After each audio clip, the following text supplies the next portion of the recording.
Ladies and gentlemen, boys and girls, children of all ages, welcome to Robert's Sports Show. I'm your host, Robert. All right, we are 83 days away from the 2026 Great American Race Daytona 500 as we are counting down day by day, profiling each and every car number on our way to the Great American Race. Yeah, a lot more news coming out here lately with these emails and texts and whatnot. It looks like there's a civil war happening at 2311 what's inside the NASCAR office. Do I condone any of the stuff they're saying? No, I do not. Do I think it's a black eye on the sport? Yes, definitely I do. Do I think NASCAR can get past this? Yeah, I think they can. I think it's going to be take a little bit. I think there's some fans that, for whatever reason, are picking sides. They're not understanding the full picture. We're only getting bits and pieces of it.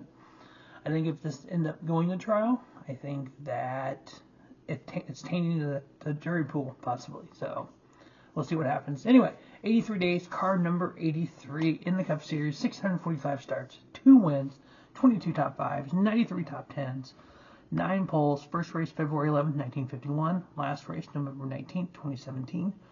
71 different drivers who drove the number 83, 2 different winners.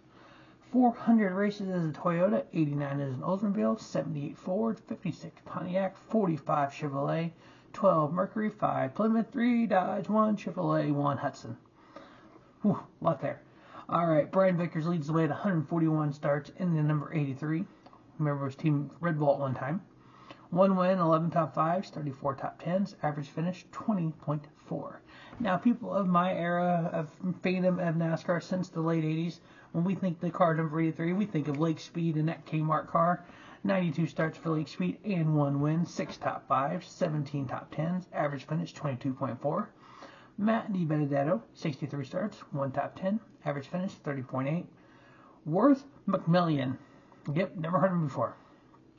50 starts, 1 top 5, 15 top 10s, average finish 13.6. Lane Castle, 36 starts, average finish 27.5.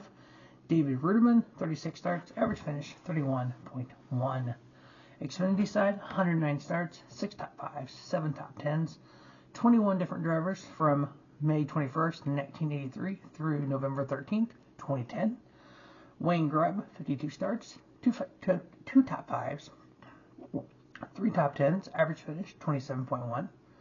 Johnny Werman III, 17 starts, 1 top 5, 1 top 10, average finish of 26.8. Jeff Streeter, 9 starts, average finish 34.3.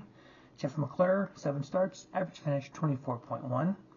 Lake Speed did make 5 starts in the 83 for the Xfinity side. 2 top 5s, 2 top 10s, average finish 17.0. Brandon Butler, 2 starts, average finish 28.0. On the truck side, 89 starts, 1 top 5, 5 top 10s. 24 different drivers from April 8th, 1995 through November 30th, 2020. Steve Portagena, 24 starts, 1 top 5, 3 top 10s, average finish 17.9. Bailey Curry, 12 starts, 1 top 10, average finish 23.9. Todd Peck, 8 starts, average finish 25.5. Ray Circarelli, 5 starts, average finish 27.8. Joe Gaeta, 5 starts, average finish 29.0, and Tim Vaines, 5 starts, average finish 30.4. Now, like I've said before, some of these car numbers don't have a lot of stats to them. Only 645 Cup starts, 2 wins. There is 24 numbers of the 110 possible that never won, so that's a plus, I guess. But yeah, we are 83 days away from the Great American Race. You know, what is this off-season news going to do for that Great American Race? We'll see. Will charter still be a thing by then? Who knows? I think they should be. I know there's a lot of different people, past and present of the sport, comment on social media. I don't know. I know NASCAR has talked about releasing the plans for next year, playoff idea. I know there's 3 options available. I did a video about that: full season, chase, and that 3-3-4 format. I truly think after all this stuff that's come out, at this point in time, here we are, November 24th, I think the next year's playoff thing will be a full season format. I think something that Steve O'Donnell had said on the Dale Jr. download is whatever format they come up with, they want buy-in from the industry and from the fans. I think right now, to get that buy-in from the fan base, I think it's going to be full season points, which is fine with me. I'm cool with that either way. I don't want to see NASCAR, what happened to IndyCar happen to NASCAR. I think that really put a bad taste in a lot of people's mouths about IndyCar for a long time. Yes, NASCAR is a monopoly, but it is what it isn't. Technically, there are enough tracks not controlled by NASCAR that somebody could start SRX. They've tried, they failed. Just like back in the day, 1946 through 1951, National Racing, whatever the hell it was called. I've done videos about it.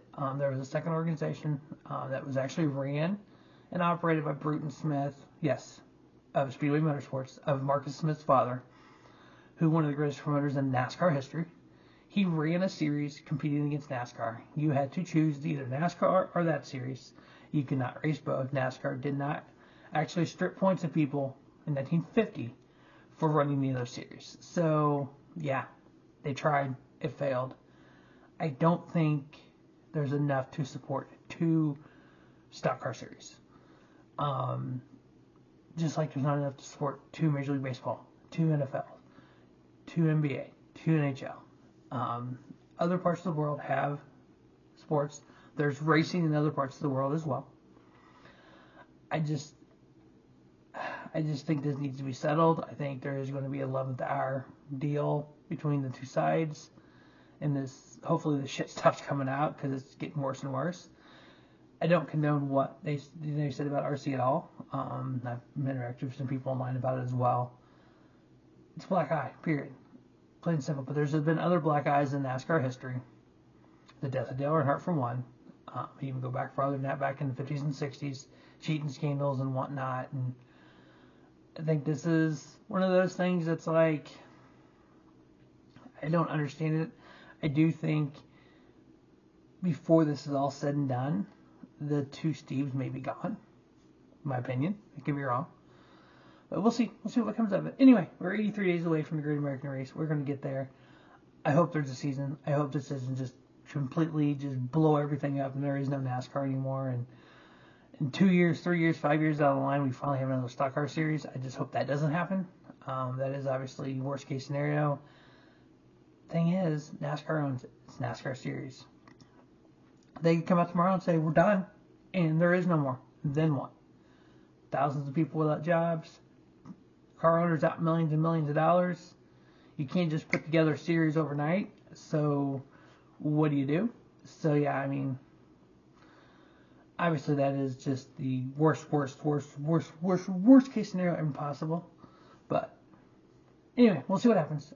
More to come. Obviously, I'm not going to speak a whole lot about it because I'm not a lawyer, but I speak a little bit of terms like that, like I have.